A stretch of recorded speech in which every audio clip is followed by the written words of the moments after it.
J'ai pris la décision d'une opération militaire. À ceux qui tenteraient d'interférer avec nous, et plus encore de menacer notre pays, notre peuple, ils doivent savoir que la réponse de la Russie sera immédiate et conduira à des conséquences que vous n'avez encore jamais connues. J'ai une question pour vous. Qu'est-ce qui servirait à déclencher une guerre nucléaire? Et à quel point sommes-nous proches de ce risque? Vous savez, ils essayent toujours de nous accuser que nous brandissons une sorte de bâton nucléaire. C'est ce que vous venez de faire. Vous m'interrogez sur le sujet et ensuite vous m'accusez d'agiter la menace nucléaire. Vous savez, c'est un sujet très sérieux. Les États-Unis est le seul pays à avoir utilisé des armes nucléaires. C'était lors de la Seconde Guerre mondiale, à Hiroshima et à Nagasaki. C'est une bombe de 20 kilotonnes. Nos armes nucléaires tactiques font 70 à 75 kilotonnes. Nous ne souhaitons pas l'utiliser, mais juste à créer une menace.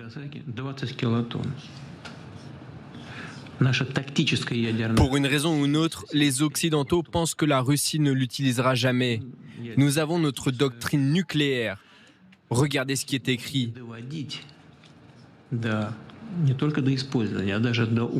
Si l'action de quelqu'un menace notre souveraineté et notre intégrité territoriale,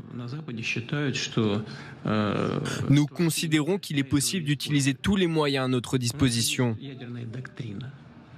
Mais j'encourage aujourd'hui le président à aller en première ligne sur le front ukrainien face aux Russes, avec ces généraux qui sont les ministres qui l'adoubent, qui le cautionnent, qui le soutiennent, qui ne se rendent même pas compte de ce qui se passe. Est-ce que ces gens-là accepteraient que leurs propres enfants soient engagés sur la guerre en Ukraine ?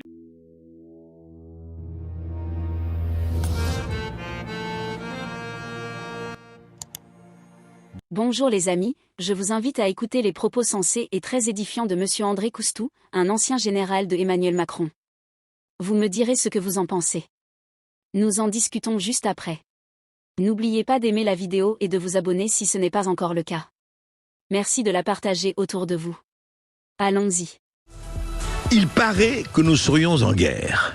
Nous sommes en guerre, disent certains. Nous sommes en guerre. La guerre Russie-Ukraine, c'est la nôtre. Si nous ne faisons pas telle ou telle chose, l'Europe est perdue. Mais sommes-nous vraiment en guerre? À quel niveau? Car, vous savez, les mots ont un sens et les sens un mot. Bonjour, Général André Koustou. Bonjour, M. Berco. Général Koustou, alors justement, vous avez publié une lettre et c'est ça qui a attiré mon attention et je ne suis pas le seul à avoir lu cela et il y a beaucoup de commentaires. Vous avez écrit sur Place d'Armes, vous êtes président d'honneur du site Place d'Armes et nous avons reçu des membres de Place d'Armes déjà, sur ce qui se passe en ce moment et surtout depuis le 24 février 2022, début de l'invasion de l'Ukraine par la Russie. On va en parler parce que vous soulevez quelques points très importants par rapport à ce qui se passe. Mais auparavant, Général Koustou et les éditeurs de Sud Radio, je voudrais vous faire écouter quelques extraits de ce qu'a dit Emmanuel Macron, le président de la République, à Prague, il y a 2 jours. Écoutez, il a été quand même lui aussi très précis, mais dans un tout autre sens. Écoutez. Nous abordons à coup sûr un moment de notre Europe où il conviendra de ne pas être lâche. On ne veut jamais voir les drames qui viennent. On ne veut jamais voir ce qui se joue.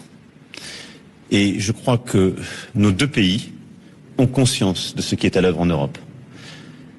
Du fait que la guerre est revenue sur notre sol, que des puissances devenues inarrêtables sont en train d'étendre la menace, chaque jour de nous attaquer nous-mêmes davantage.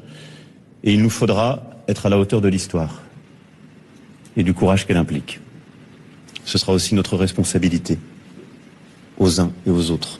Et c'est cela aussi que je suis venu bâtir. Voilà ce qu'a dit Emmanuel Macron, donc il y a 2 jours à Prague, reçu à Prague avec le président. Alors, je crois qu'on a un autre extrait. Allons-y, tout de suite. Est-ce notre guerre ou n'est-ce pas notre guerre? Pouvons-nous nous détourner, considérer que les choses peuvent continuer à se jouer? Je ne crois pas. Et donc, c'est un sursaut stratégique auquel j'ai appelé et que j'assume pleinement. Il nous faut être lucides sur la réalité de la situation qui se joue en Europe, les risques qui sont à l'œuvre et ce que nous devons assumer. Je suis convaincu que, justement, la clarté assumée de ces propos est ce dont l'Europe avait besoin. Qui a lancé la guerre en Ukraine ? Vladimir Poutine. Qui menace, quoi que nous fassions, quoi que nous disions, avec l'arme nucléaire ? Le président Poutine. Tournez-vous tous vers lui pour savoir, lui, quelles sont ses limites stratégiques. Mais si chaque jour nous expliquons quelles sont nos limites, face à quelqu'un qui n'en a aucune et a lancé cette guerre, je peux déjà vous dire que l'esprit de défaite est là qui rôde, pas chez nous. Voilà. Général Coustou, intéressant. Esprit de défaite, pas de lâcheté. Est-ce que c'est notre guerre ou ce n'est pas notre guerre, dit le président de la République, chef des armées, je le rappelle. Telle est la question. On doit se poser jusqu'où. Face à nous, on a quelqu'un d'inarrêtable. Quelle est votre réaction ? Tout d'abord, je salue tous les amis de la France qui nous écoutent. Alors, le président parle de menaces et de déclenchement de la guerre. Je crois que c'est Montesquieu qui a dit que le responsable d'une guerre n'est pas celui qui la déclenche ou la déclare, mais celui qui en a créé les conditions pour qu'elle soit inévitable. Oui. Voilà. Alors ensuite, le militaire raisonne simplement. Quelle est notre menace et quel est notre ennemi ? Est-ce que la Russie nous menace vraiment ? Je ne pense pas. Quel est notre ennemi ? L'ennemi, c'est la menace concrétisée. Pour moi, l'ennemi est clairement identifié. C'est malheureusement celui qui devrait être garant de notre sécurité et du respect de nos institutions. L'ennemi, c'est celui qui vient de s'exprimer. Pardonnez-moi, mais... L'ennemi pour vous, c'est Emmanuel Macron, oui. Exactement. Macron le fossoyeur, le liquidateur, la France vendue à l'hélico, j'en passe des meilleurs. Voilà.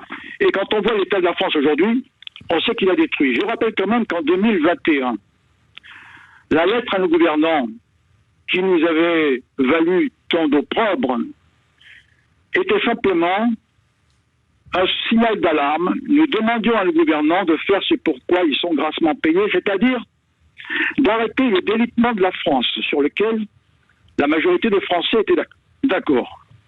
Le président lui-même n'a jamais donné un signe de vie, n'a jamais répondu à notre injonction, à notre demande, à notre supplication. Autrement dit, il ne sait toujours pas ce que c'est qu'un chef. Le premier devoir d'un chef, c'est protéger ses subordonnés. Ensuite, aujourd'hui, est-ce que vraiment, vous pensez que M. Poutine a l'intention d'aller se baigner dans l'Atlantique ou dans la Manche ? Il suffit de regarder une carte de géographie et l'état de la France aujourd'hui pour se comprendre qu'il n'a pas besoin de nous. Il n'a pas besoin d'envahir Liechtenstein de la France. Donc, pour moi, la Russie n'est pas une menace. Et alors justement, vous en parlez dans votre lettre, alors on va aller plus loin, vous dites la Russie n'est pas une menace, et vous dites ceci dans votre lettre, et dans votre billet, Général André Coustou, la question de la légalité de notre engagement se pose. Je cite très rapidement, vous citez d'abord l'article 411.3 du Code pénal révisé par l'ordonnance du 19/11/2000, nous nous interdisons de livrer des armes, des moyens militaires au détriment de la défense nationale. Et puis vous citez surtout, l'accord de sécurité signé à Paris le 16 février dernier entre, non pas, vous soulignez, la France et l'Ukraine, mais entre les présidents respectifs, témoigne d'un degré supplémentaire dans l'illégalité. Donc vous dites que la posture ou les mots d'Emmanuel Macron ou cet envoi actuellement est illégal en fait, selon vous n'êtes pas juriste, mais enfin, en droit, à votre avis ? Absolument. L'accord qu'il a passé avec M. Zelensky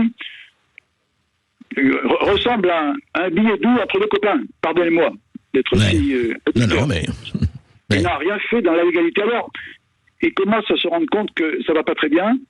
Dans son propre camp, c'est la raison pour laquelle, le 12 mars prochain, je crois, il y aura un débat au Parlement. Or, tout à fait. L'engagement en Ukraine date d'il y a 2 ans. Quant aux moyens, ce sont nos propres parlementaires, députés, qui, en signant la résolution du 30 novembre 2022, je m'en souviens très bien, c'était le jour de ma fête. Oui. Ils ont accepté, ou ils ont encouragé l'Union européenne et le gouvernement à fournir des armes en Ukraine. Mais, et en toute rigueur, on ne peut pas le reprocher, mais on sait très bien que des moyens ont été prélevés sur nos forces, ce qui est en contradiction flagrante avec la réforme du code pénal de 2411 et quelques, je me souviens plus exactement du numéro, Oui. elle faisait allusion. L'ordonnance du 19 novembre, c'est ça, oui. Voilà. Le législateur foule au pied le texte qu'il a lui-même signé.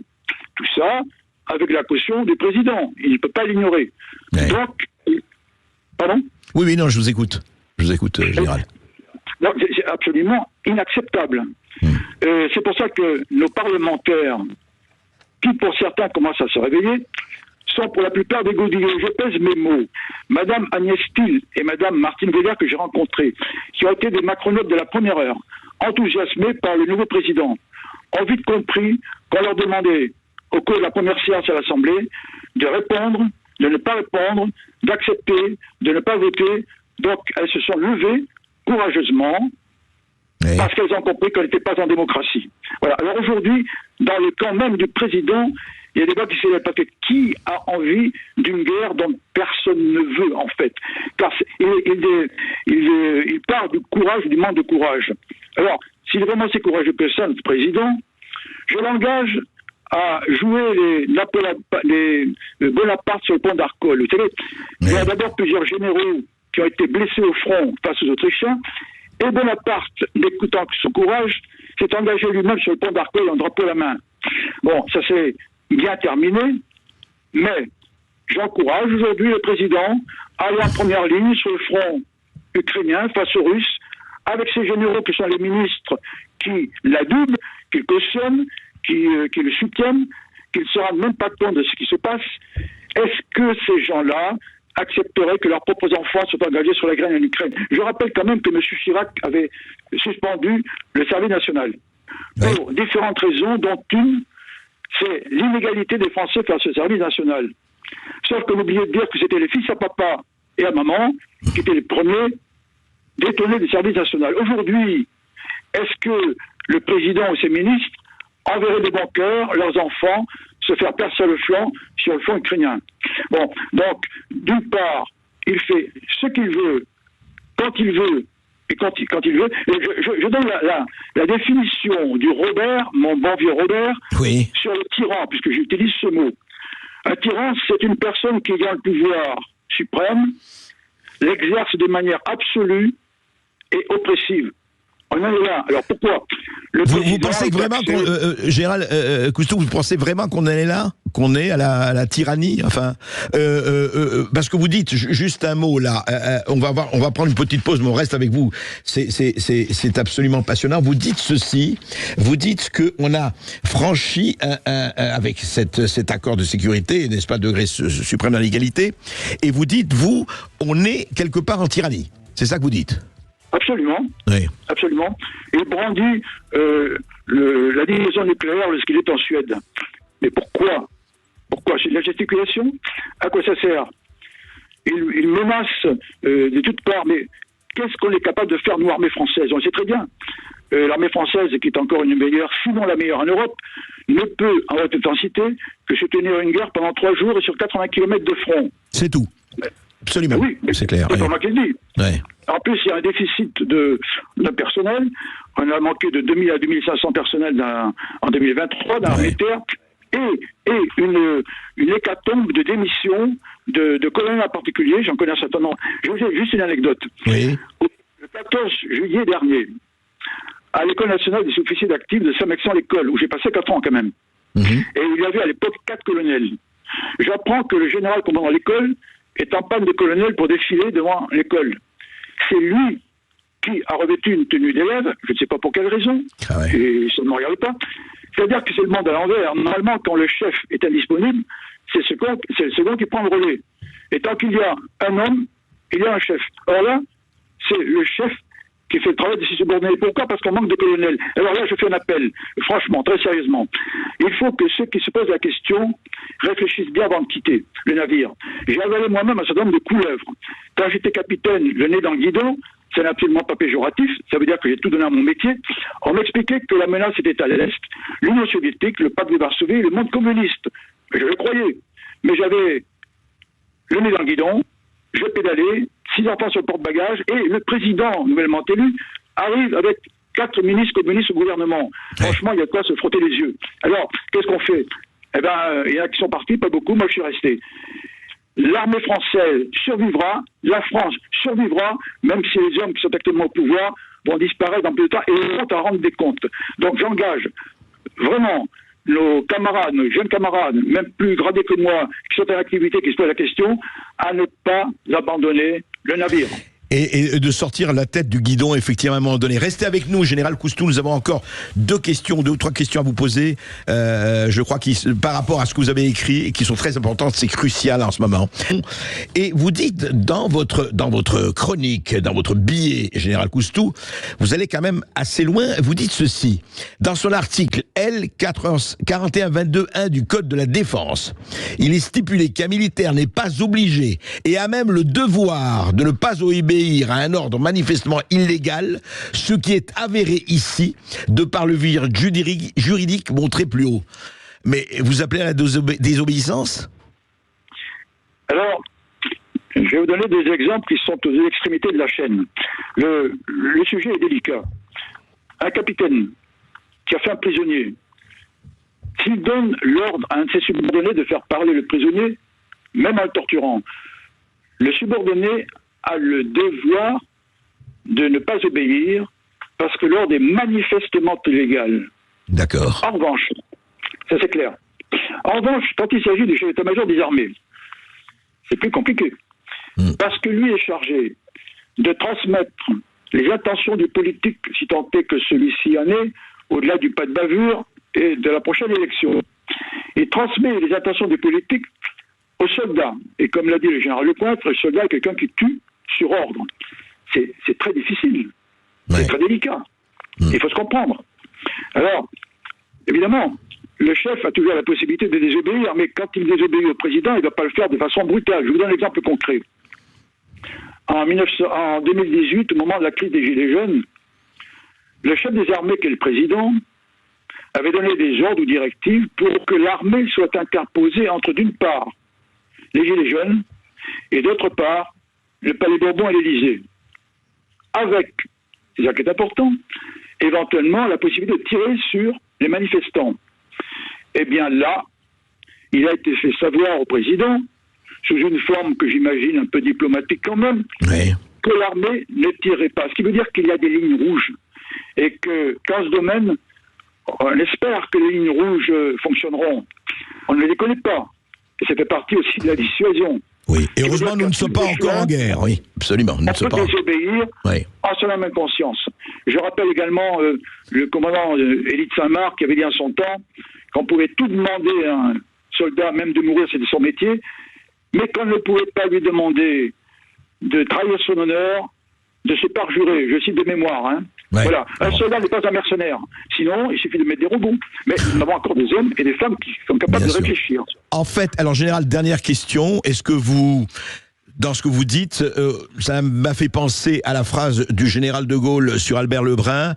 Il était chef d'État à condition qu'il soit un chef et qu'il y a encore un État. Vous pensez que nous en sommes là?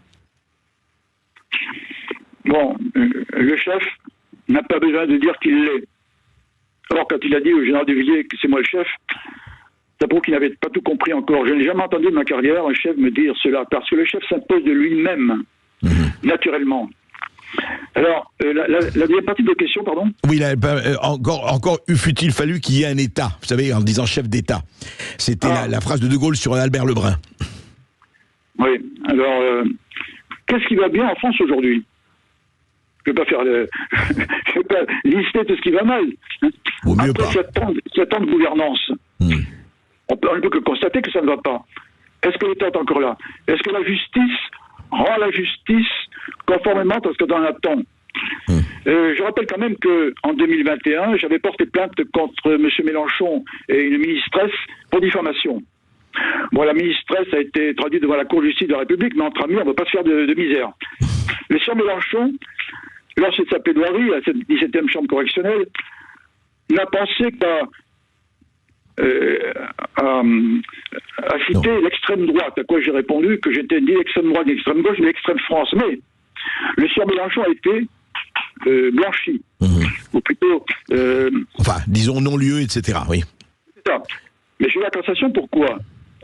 Parce que sinon, c'est considéré que la justice trouve normal Oui. qu'on traite de séditieux, de factieux, de nasillons, d'appel au soulèvement. Alors, qu'il soit bien clair, je n'ai rien contre le sieur Mélenchon, dont on connaît les Oui, on va pas rester sur Mélenchon en général, on va pas mais passer... moi, c'est la justice qui m'intéresse. Oui, je comprends. Et je vous dis clairement que j'ai toujours appelé à ce qu'on agisse dans la légalité.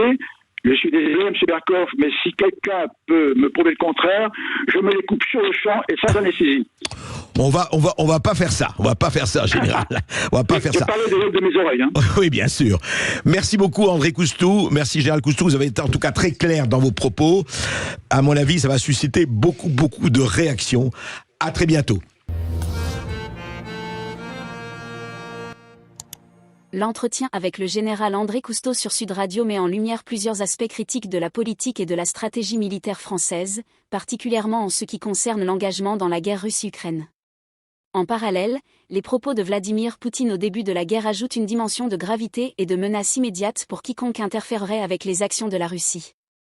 Analysons et commentons ces éléments ensemble pour en tirer des leçons applicables à notre vie personnelle et professionnelle. Point clé de l'entretien. 1. Critique de la gestion politique de la guerre. Le général Cousteau questionne la pertinence de considérer la guerre Russie-Ukraine comme étant celle de la France et souligne l'importance de respecter les lois et les principes moraux dans la prise de décision. 2. Clarté et responsabilité dans le leadership. Cousteau critique le manque de clarté et de leadership d'Emmanuel Macron, soulignant que le président doit protéger ses citoyens et ses subordonnés. 3. Respect des lois et des principes éthiques. Cousteau insiste sur la légalité des engagements militaires, critiquant les actions prises sans respect des procédures légales. 4. Loyauté et dévouement des militaires. Il appelle les militaires à rester fidèles à leurs engagements malgré les difficultés et les critiques internes. Poutine, en déclarant l'opération militaire, avertit sévèrement les autres nations contre toute ingérence, menaçant de représailles immédiates et sans précédent. Cette déclaration ajoute un niveau de tension et de gravité à la situation internationale. 5 leçons à retenir et à appliquer dans nos vies personnelles et professionnelles. 1. Critique constructive et courage d'expression. Osez exprimer vos opinions de manière constructive, même si elles sont en désaccord avec l'autorité ou la majorité. Le général Cousteau n'hésite pas à critiquer les décisions du président tout en restant respectueux et argumenté. Application. Dans la vie professionnelle, n'ayez pas peur de donner votre avis ou de remettre en question des décisions, tant que vous le faites de manière respectueuse et avec des arguments solides. La critique doit viser à améliorer la situation, pas à nuire. 2. Respect des lois et des principes éthiques. Respectez les lois et les principes éthiques dans toutes vos actions. Le général Cousteau insiste sur la légalité et la moralité des engagements militaires. Application. Dans votre vie personnelle et professionnelle, assurez-vous que vos actions sont conformes aux règles et aux normes éthiques. Prenez des décisions en tenant compte des conséquences légales et morales. Agir avec intégrité renforce la confiance et le respect des autres. 3. Leadership et responsabilité. Un bon leader assume ses responsabilités et protège ses subordonnés. Cousteau critique Macron pour ne pas avoir montré un leadership adéquat en temps de crise. J'aime particulièrement quand il demande à Macron de montrer son courage en allant lui-même au front. Application. En tant que leader, soyez prêt à prendre des décisions difficiles, à assumer la responsabilité de vos actes et à veiller au bien-être de votre équipe. La confiance dans le leadership repose sur la transparence et la responsabilité. 4. Importance de la clarté et de la communication. Communiquez clairement vos intentions et vos décisions. Le général Cousteau souligne l'importance de la clarté dans les ordres militaires et politiques. Application. Dans toutes vos interactions professionnelles, assurez-vous que vos communications sont claires et compréhensibles. Évitez les ambiguïtés pour minimiser les malentendus. Une communication claire et transparente renforce l'efficacité et la cohésion au sein d'une équipe.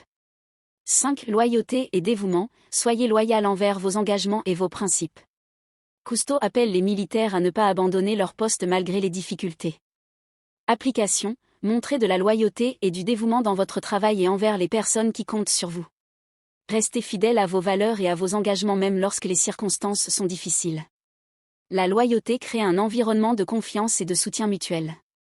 En somme, les propos du général Cousteau et ceux de Vladimir Poutine soulignent des éléments critiques de la situation actuelle et des réponses à adopter. Les leçons tirées mettent en lumière l'importance de l'intégrité, du courage, du respect des lois, de la clarté dans la communication et de la loyauté. En appliquant ces principes à notre vie personnelle et professionnelle, nous pouvons non seulement améliorer notre propre conduite mais aussi inspirer ceux qui nous entourent à agir avec éthique et détermination. Merci de partager avec nous vos avis en commentaire. À bientôt.